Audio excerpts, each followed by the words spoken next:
السلام علیکم ورحمۃ اللہ وبرکاتہ۔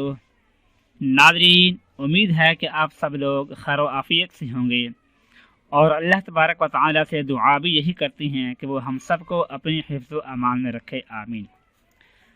ناظرین، کوئی بھی انسان، چاہے وہ عورت ہو، مرد ہو، بوڑھا ہو، جوان ہو، بچہ ہو، کوئی بھی ہو، ایسا نہیں ملے گا جو یہ نہ چاہتا ہو کہ میری کوئی خاص حاجت ہے، میری فلاں ضرورت ہے، وہ پوری نہیں ہو رہی۔ ایسا کوئی بھی نہیں ملے گا۔ ہر انسان کی کوئی نہ کوئی ایسی لازمی ضرورت ہوتی ہے کہ جس کو وہ پورا کرنا چاہتا ہے، لیکن اس کے پاس ایسے اسباب نہیں ہوتے کہ وہ اس کو پورا کر سکے، اور اس کے لیے وہ ہر ممکن کوشش بھی کرتا ہے، تو کامیابی تک پہنچنے کے قریب ہوتا ہے، لیکن پھر اس کو ناکامی کا سامنا کرنا پڑتا ہے۔ تو اگر آپ بھی ان میں سے ایک ہیں اور آپ کی کوئی خاص حاجت ہے، کوئی خاص آپ کی ضرورت ہے جس کو آپ فی الفور پوری کرنا چاہتے ہیں، تو اس کے لیے آپ یہ عمل کر لیں انشاءاللہ۔ جیسے ہی آپ کا عمل پورا ہوگا، اسی وقت آپ کی جو حاجت ہے وہ پوری ہو جائے گی، لیکن یقین کامل ہونا چاہیے۔ اگر یقین کامل نہیں ہوگا تو پھر عمل بھی آپ نہ کریں، تاکہ آپ کا ٹائم ویسٹ نہ ہو۔ اللہ پاک کا نام ہے المجیب، اس کو پڑھنا ہے آپ نے، یا مجیبو یا مجیبو یا مجیبو، اس کو آپ نے پڑھنا ہے۔ اس کا پڑھنا بھی ہے، اور ساتھ میں اس کو آپ نے لکھنا بھی ہے۔ اب کیا کرنا ہے آپ نے کہ جمعہ کا دن خاص ہے اس عمل کے لیے، کہ جمعہ کا دن ہی آپ نے یہ عمل کرنا ہے، کہ جمعہ کے دن جمعہ کی نماز پڑھنے کے بعد، یا عصر کی نماز پڑھنے کے بعد، لیکن مغرب کی نماز سے پہلے مغرب کی اذان سے پہلے آپ نے یہ عمل کرنا ہوگا۔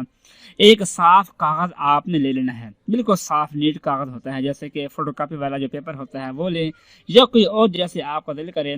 اس کے اوپر اول آخر صلی اللہ علیہ وسلم یہ درود پاک لکھنا ہے آپ نے، اور درمیان میں اللہ پاک کا نام، یا مجیبو یا مجیبو یا مجیبو، اس کو آپ نے 101 مرتبہ اس کاغذ کے اوپر لکھ کر، وہ کاغذ لپیٹ کر آپ اپنی جیب میں رکھ لیں، اور جو آپ کی حاجت ہے اس کے لیے آپ گھر سے نکل پڑیں۔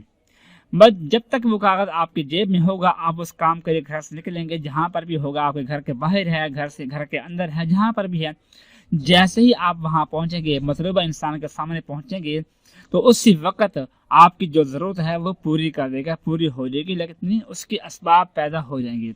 باقی حاجت کا پورا کرنا، ضروریات کو پورا کرنا، یہ اللہ پاک کی طرف سے ہوتا ہے۔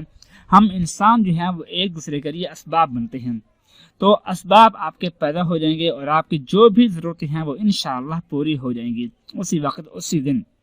آپ کی جو پریشانی ہوگی وہ ہمیشہ کے لیے ختم ہو جائے گی۔ دعا ہے کہ اللہ پاک ہم سب کی ہر قسم کی جو پریشانی ہے اس کو دور فرمائے، اور ہم سب کی جائز حاجات کو پورا کر دے، آمین ثم آمین۔ اپنا خیال رکھیے گا، اللہ حافظ۔